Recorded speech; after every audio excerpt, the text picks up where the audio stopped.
بسم الله الرحمن الرحیم.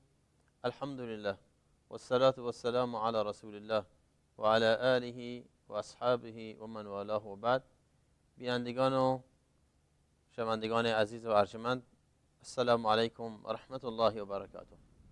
امروز با درسی دیگر از سلسله درس‌های تفسیر قرآن کریم خدمت شما هستیم با برنامه تفسیر نور. سوره مبارکه الفاتحه را آغاز کردیم. در این سوره درباره استعاذه و درباره بسم الله سخنانی گفتیم. امروز موضوعات جدیدی داریم با این سوره میمون مبارک. با اجازه میریم خدمت محورهای درس امروز. بسم الله الرحمن الرحیم. الحمد لله رب العالمین، الرحمن الرحیم، مالک یوم الدین، إياك نعبد وإياك نستعين، اهدنا الصراط المستقيم، صراط الذين أنعمت عليهم غير المغضوب عليهم ولا الضالين.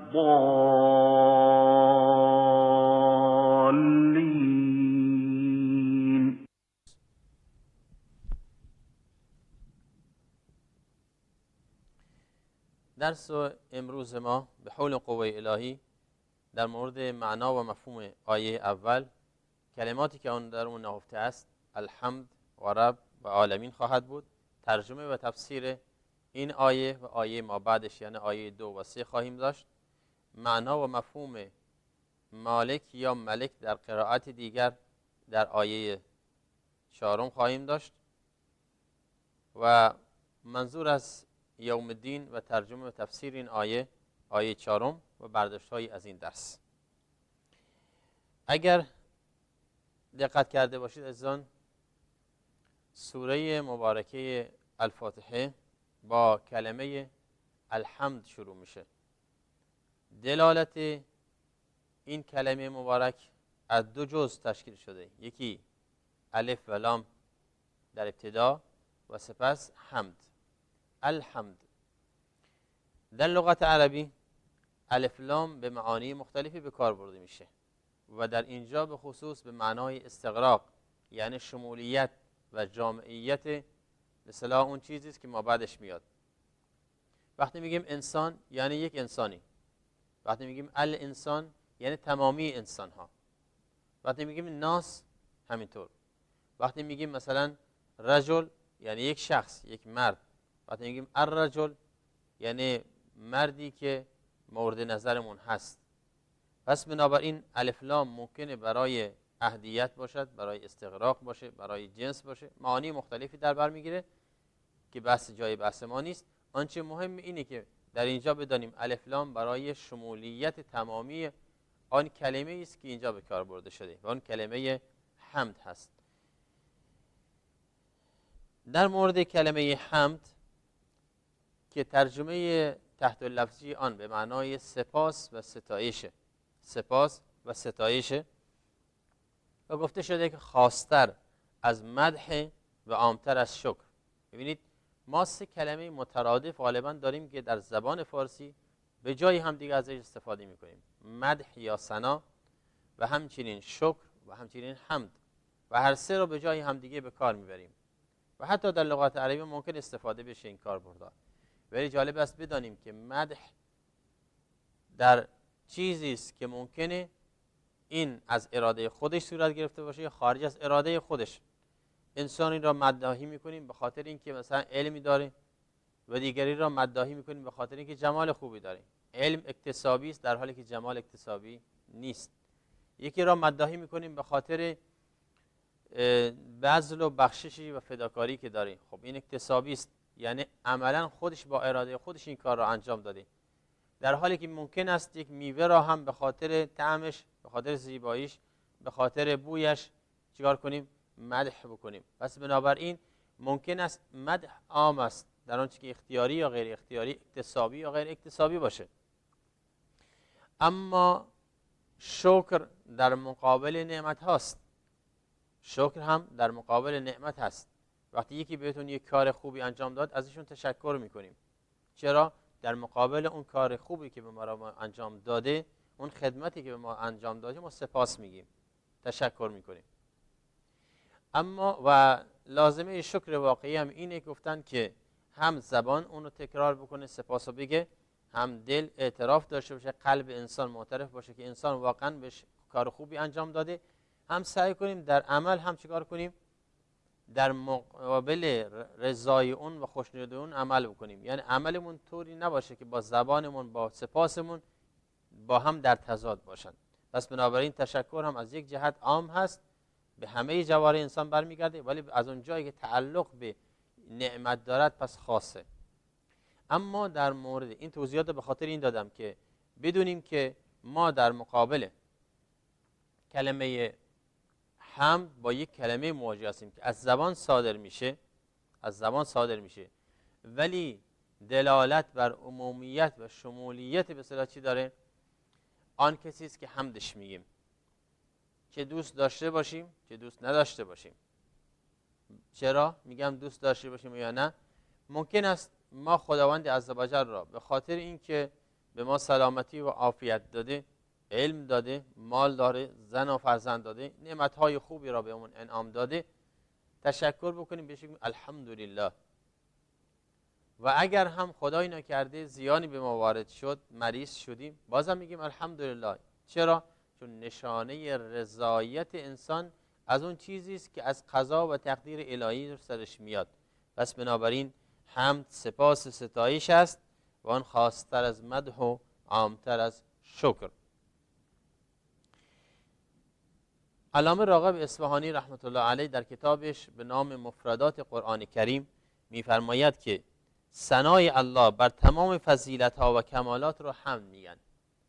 سپاس و ثنای الله سبحانه و تعالی را بر تمام فضیلت‌هایی که بر سر انسان داره و کمالاتی که در ذات وجود اقدس وجود داره بهش میگم چه؟ میگویند حمد. پس حمد یعنی سپاس‌ها و ستایش‌ها و اگر راحت تر بگیم ثناها.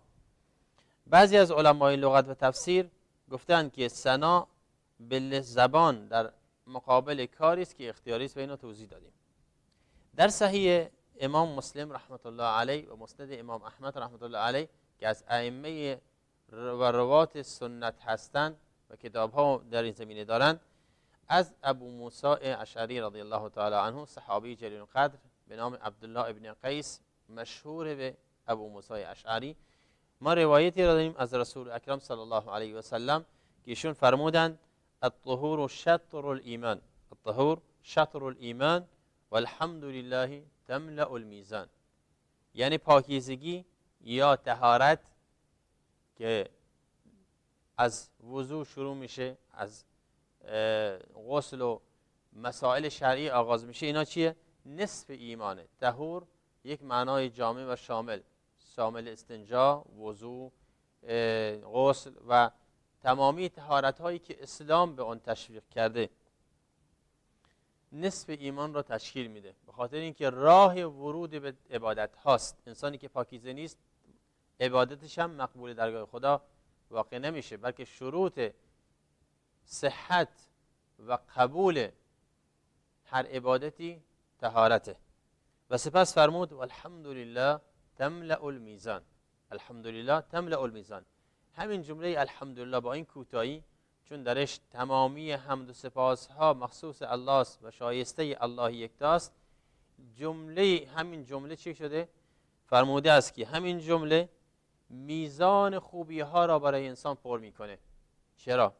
به خاطر عظمتی که این جمله دارد برای ذکر و نیایش به درگاه خداوند سبحانه و تعالی. در صحیح مسلم باز هم ما روایت داریم از حضرت انس بن مالک خدمتگزار رسول خدا صلی الله علیه و سلم و صحابی جلیل القدری که بارها روایت هایی را از رسول اکرم صلی الله علیه و سلم نقل فرمودند. ایشون میفرماید که رسول اکرم صلی الله علیه و سلم فرمودند ان الله لا يرضى عن العبد ان يأكل الاكلة فيحمده عليها او يشرب الشربة فيحمده عليها. خداوند عزوجل راضی میشه از بنده اش این که یه خوردنی را بخوره، یه غذایی را بخوره و سپس به خاطر بعد از اون حمد و سپاس بگه، یا اینکه نوشیدنی را بیاشامد و سپس بعد از اون سپاس بگه، یعنی حمد بگوید، الحمدلله بگه. خداوند خوشنود میشه از اینکه بنده اش را ببینه که غذایی که میخورد یا نوشیدنی که مینوشد پشت سرش احساس میکنه که این از جانب خداست و حالا باید سپاس خدا بگه الحمدلله. كتاب الله كتاب الله كتاب الله. امام ابن ابی حاتم رازی رحمت الله علیه یکی از روات سنت، باز هم در کتابی که مشهور هست از حضرت عبدالله ابن عباس رضی الله تعالی عنهما، صحابی جلیل القدر رسول اکرم صلی الله علیه و سلم، روایت فرمودند که حضرت فاروق عمر ابن خطاب رضی الله تعالی عنه روزی این جمله را داشتن با خودشون معنا میکردند سبحان الله و الحمدلله. گفتن خب این معنای سبحان الله و الحمدلله رو دانستیم، پس معنای الحمدلله چیه؟ چه معنایی میخواد بده؟ معنای تحت لفظی واضح است، ولی معنا و مفهوم واقعیش مشهور است. در اونجا حضرت علی بن ابی طالب حضور داشتند، ایشون پاسخ فرمودند که کلمه است که الله برای خودش پسندیده. الله سبحانه و تعالی برای خودش پسند. منظور اینه که خداوند عزوجل بهترین جمله‌ای که برای ثنا و ستایشش از بنده اش میخواهد بگه الحمدلله است. ممکنه خیلی جمله ها را بشه به کار برد و خیلی چیزها گفت، ولی بهترین جمله را الحمدلله است و به همین خاطر در ابتدای کلامش در قرآن کریم قرار داده الحمدلله رب العالمین. همچنین از امیر المؤمنین علی بن ابی طالب رضی الله تعالی عنه ثابت شده است که در تفسیر کلمه الحمد فرمود کلمه است که پروردگار آن را برای ستایش خود انتخاب کرده و بهترین کلمه است که در باب ستایش پروردگار گفته میشه و هیچ چیز جایگزین اون نمیشه کرد. پس از مجموعه این روایات و سخنان اهل علم فهمیده میشه که الحمدلله بهترین ورد یا ذکر یا کلمه است که در مدح و ستایش پروردگار یکتا میشه گفت و از اون بوی رضایت و خوشنودی میاد و نشانه کمال ایمان و رضایت و تسلیم در مقابل خواست و مشیت الهی است. وقتی انسانی از قلبش میگه الحمدلله، از قلبش تکرار میکنه الحمدلله، چه در خوشی چه در ناخوشی، چه در چیزی که مسرت آور باشد خوشحال کننده باشه، چه در چیزی که خوشحال کننده نباشه بلکه ناراحت کننده باشه، در هر دو حالت انسان باید با الحمدلله رضایت خودش را از قضا و تقدیر خدا اعلام بکنه. به همین خاطر در روایت داریم که پیامبر صلی الله علیه و سلم زمانی که خبری براش می آوردن که خوشحال کننده بود میفرمود الحمدلله الذی بنعمته تتم الصالحات. با الحمد شروع میکرد. حمد و سپاس از آن خداوند، شایسته خداوندی که با فضل و منتش نعمتها را به کمال میرساند. و همچنین در زمانی که خبری براش می آوردن که ناراحت کننده بود ایشون میفرمود الحمدلله علی کل حال، الحمدلله علی کل حال. در هر صورت باز هم حمد و سپاس الله این معناشه. پس بنابراین این جمله وقتی از قلب مؤمن و از زبان شاکر صادر بشه نشانه ایمان بنده و نشانه اوج تسلیم و رضایت انسان از خواست و مشیت الهی است. كتاب الله كتاب الله كتاب الله. در مورد معنا و مفهوم کلمه رب، یک کلمه دوم در این آیه مبارکه است. رب اسمی است از اسماء جلاله الله سبحانه و تعالی و لذا باید دانست که به طور مطلق بر کسی جز الله اطلاق نمیشه. یعنی اگه گفتیم ربون منظورمون الله سبحانه و تعالی، یا اگر با الف لام تعریف گفتیم الرب منظور الله سبحانه و تعالی است. یعنی به شخص ثانی اطلاق نمیشه مگر با اضافه. در جملات عربی داریم که میگفتن بله رب المال یعنی صاحب ثروت یا ثروتمند، یا رب الدار یعنی بزرگ خانه، یا رب الفرس یعنی صاحب این به اصطلاح چی سواری که منظورشون اینجا اسبه. پس بنابراین با اضافه اطلاق میشه یعنی صاحب فلان، چون در اصل لغت ما الان میدونیم که میخوانیم که رب اطلاقهای متعددی داده، ولی در کل به معنای مالک هست، به معنای صاحب هست، به معنای متصرف هست، به معنای اداره کننده و تدبیر کننده است و به معنای از اصل ریشه کلمه از تربیه گرفته شده، همونطور که امام راغب اصفهانی رحمت الله علیه از علمای مشهور در علوم قرآن میفرماید در کتاب مفردات قرآن کریم که اصل کلمه رب از تربیت است به معنای پرورش، به معنای پرورش. و الله سبحانه و تعالی چون خالق است و مالک است و مدبر شؤون انسانها و بلکه تمامی کائنات و مخلوقات هست، اینجاست که ایشون مثل این که بنده را و مخلوقات را یکی یکی دارن چیکار میکنن؟ تربیت میکنن، پرورش میدن. مثل انسانی که نهالی را در دل خاک کاشته و سپس چیکار میکنه؟ با آبیاری، با زدودن آفتها، با جدا کردن خار و خاشاکها سعی میکنه این نهال تبدیل بشه به یک درخت و یک به اصطلاح درخت تنومند که ثمر بده. خداوند عزوجل انسان را خلق کرده، نه تنها انسان بلکه تمامی دنیاها، به خاطر که میخوانیم رب العالمین هست، تمام موجودات آفریده و اسباب زندگی اونها را و اسباب رزق روزی آنها را و اسباب پرورش آنها را فراهم کرده. هر چیز به اندازه خودش عقل و فهم و شعور بهش داده و با غریزه اون را در کار خودش مشغولش کرده. اینجاست که خداوند سبحانه و تعالی در واقع رب واحد و یکتاست. رب به معنای آقا یا سید و مالک هم اطلاق میشه. اذکرنی عند ربک در سوره یوسف، زمانی که یوسف علیه السلام تعبیر خواب کرد برای اون دو شخصی که اومدن خواباشون واسه حضرت یوسف علیه السلام تکرار کردن، گفتن خب حالا که میری، شما که داری آزاد میشی، پس چیکار کن؟ وقتی رفتی پیش آقات و سیدت، مرا در اونجا یادآوری کن. اذکرنی عند ربک، منظورش کی بود؟ مالکش بود یا آقاش و سیدش بود که همون فرمانروای وقت بود. یا در حدیث داریم که از نشانه های قیامت این بود که پیامبر صلی الله علیه و سلم فرمود ان تلد الامه ربتها، این که مادر یا زن بیاد آقا و سیده خودش رو چیکار کنه؟ سرور خودش رو به دنیا بیاره. پس به معنای سرور و سید یا آقای بالا سر هم چی مطرح میشه.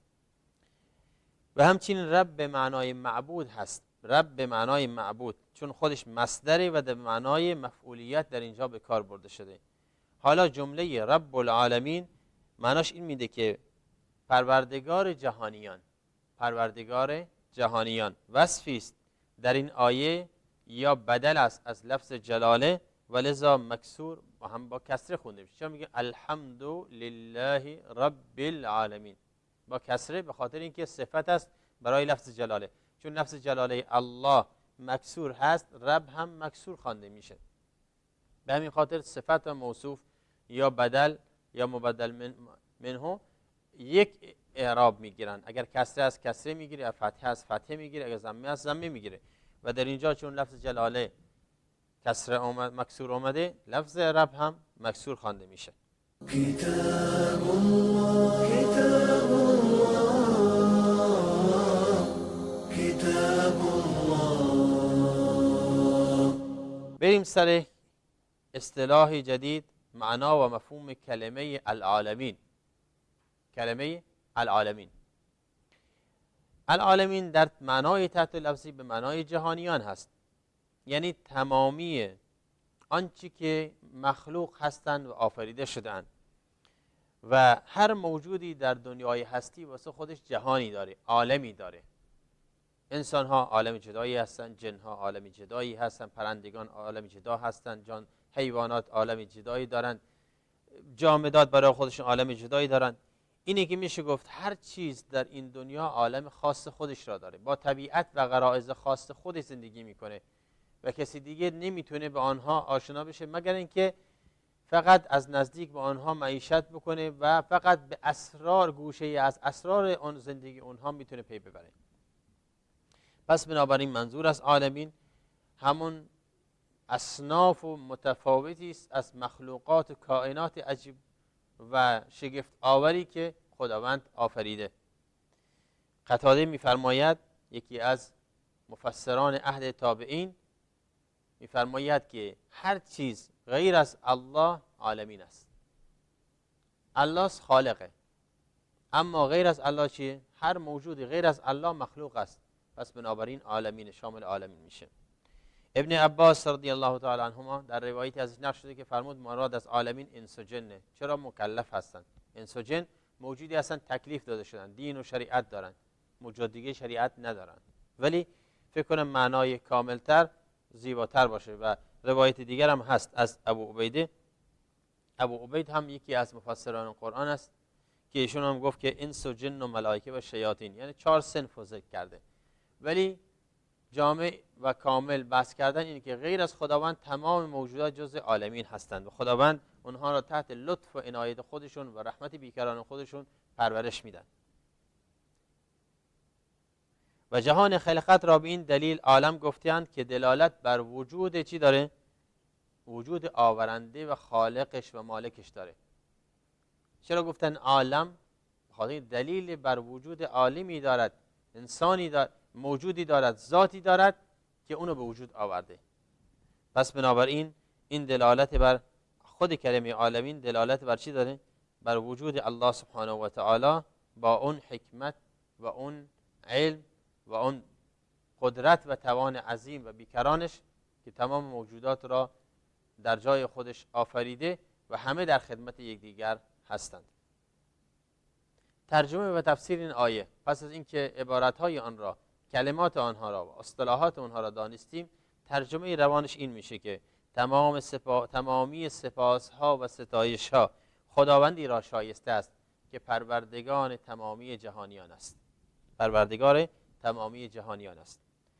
تفسیر این آیه اگر بریم، اولین مقوله‌ای که میتونیم نقل کنیم از امام علی ابن ابی طالب رضی الله تعالی عنه است که ایشون در جمله مشهور فرمود که شکر و سپاس پروردگارم را به جای می آورم برای تکمیل نعمت‌هایی که به من داده و تسلیم در برابر بزرگی اون و ایمان ماندن از نافرمانی اون. یعنی همیشه شکر ممکنه جوانب متعددی داشته باشه. یکی این حمد به خاطر انعام و اکرام و عزتی است که به انسان داده و دیگری به خاطر عظمتی است که خداوند خودش لایق آن هست و دیگری به خاطر اینکه از نافرمانی و گناه مرا باز داشته. پس بنابراین در این آیه دلیل بر کمال صفت الله است. دلیل بر کمال صفت الله سبحانه و تعالی است و همچنین دلیل بر کمال و سعت و بیکرانی نعمتهای الله سبحانه و تعالی و رحمت بیکرانش بر بندگانه. و در کلمه الله اثبات الوهیت و عبودیت و خدایی بر حق الله سبحانه و تعالی است. الوهیت و خدایی بر حق الله است. در کلمه رب العالمین دلیل بر اثبات ربوبیت مطلق که خالق و مالک و مدبر جمیع امور و شؤون جهانیان است. در این آیه دلیل بر قدرت و عظمت بی انتهای الله سبحانه و تعالی و فقر و نیاز انسان به درگاه این الله است، چرا که همه تربیت شده و مورد لطف و عنایت او تعالی هستند.